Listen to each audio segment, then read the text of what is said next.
Valheim, all the news and none of the fluff. Let's go! Spoiler, spoiler! Lots of big spoilers today. If you don't want to see them, click away. Patch notes, Hildir's request, it's now called, is now out on public test branch. And here's what the patch notes say. Hildir is not the only merchant in the family, and his sister Hildir has made her way to Valheim at last. We've been expecting her, but she had some trouble on her way, and it appears most of her stock has gone missing, so they're putting a little story around her too. When you find her, she might request some help. When you find her. And so, yes, it is going to be like Hildir. You have to find her. She is going to have a bubble around her, and when you get near her, she will appear on the map, just like Hildir does. We're also getting some long-awaited server modifiers. This is super exciting. From low difficulty through hardcore, you can mix it up a lot. So the abbreviated patch notes give us the highlights. The new NPC is here, new locations, world modifiers, there's a lot of them, 2 new crafting extensions, new hair and beard styles, and new items. Mysterious. Miscellaneous. Hair and beards are now visible when equipping helmets. Yay! Thank you, Jonathan and Lisa. Various visual improvements. Quick stack button added. That's an amazing quality of life. A lot of these things are quality of life, and a lot of them have been really requested, including manual snapping for building added. Thank you, Jonathan. Okay, now we're getting into the detailed patch notes. Major spoilers here. Spoiler. If you don't want spoilers, leave now. Here we go. New content. The merchant, her camp, new location. Smoldering Tomb. This is classic dungeon style. Howling Cavern. This is a classic dungeon style. Sealed Tower. This is an open dungeon. These are not going to be the easiest to beat. 3 new mini bosses. Yes, mini bosses. World modifiers button added at the start game screen so that you can do all kinds of customization and difficulty options. Preset or design your own. 8 different fireworks, including with the thunderstone and black core thrown into the fire. A new item, a sparkler. 10 new hats and headscarves. New clothing, 14 dresses and tunics. Black Forge extension, the vice grip. Mage table extension, unfading candle. These look really cool too, especially the unfading candle. New material, barber kits. New furniture, barber station. So you're going to be able to go back and change how your character looks. You don't have to stay stuck with the one that you initially set. New material, iron pit. New furniture, fire pit.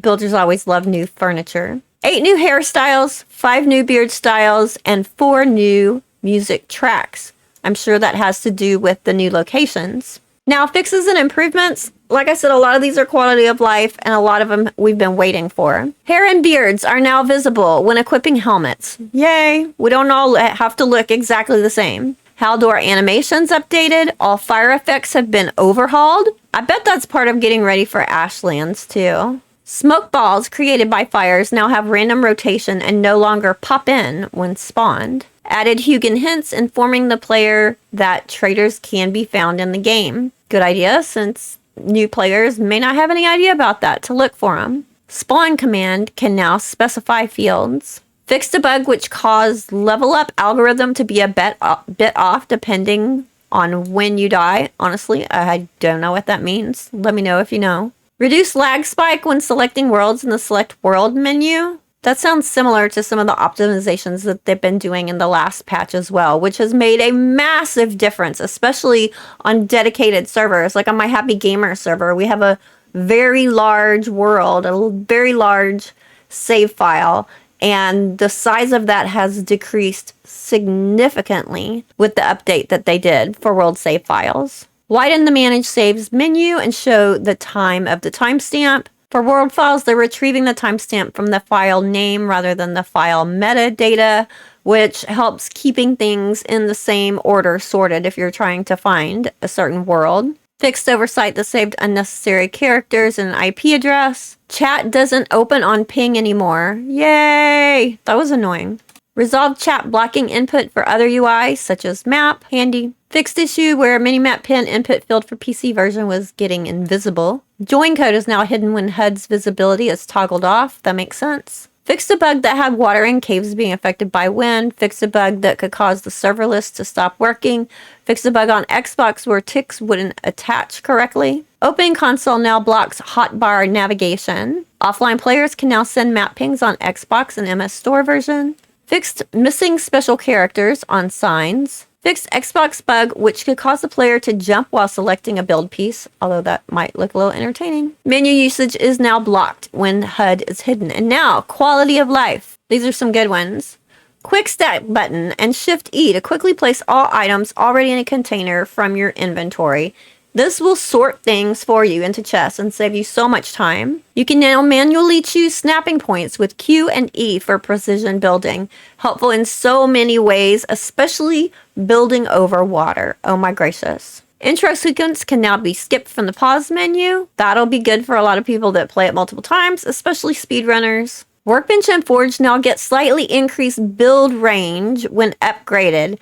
That's a nice touch right there, because those ranges are kind of small. And look at this one. Crafting benches build range is now cylindrical instead of spherical. That's genius. Because if you're building a tall build, you can have a workbench 2 floors below you, but it doesn't count. You have to build another one and another one. So now it's completely going cylindrical up above. So you don't have to keep redoing so many workbenches. That's great. Added another controller scheme and ability to hide HUD when using a controller and on Xbox. Got some miscellaneous ones here.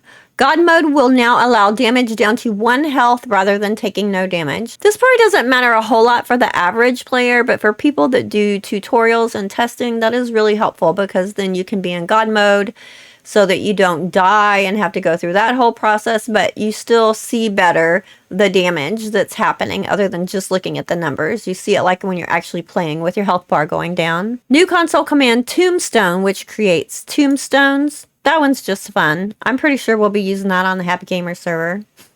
New item set base and command can specify a number to override all items with that level. For example, item set Meadows 4 will give level 4 Meadows items. So I'm not sure what you would use that command for. Probably something in testing. New console commands Tombstone creates tombstones. Reset world keys resets all the world modifiers to default.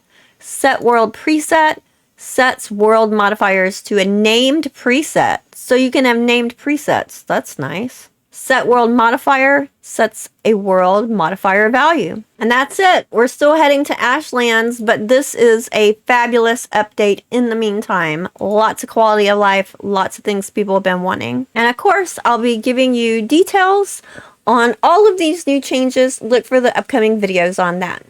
Happy gaming!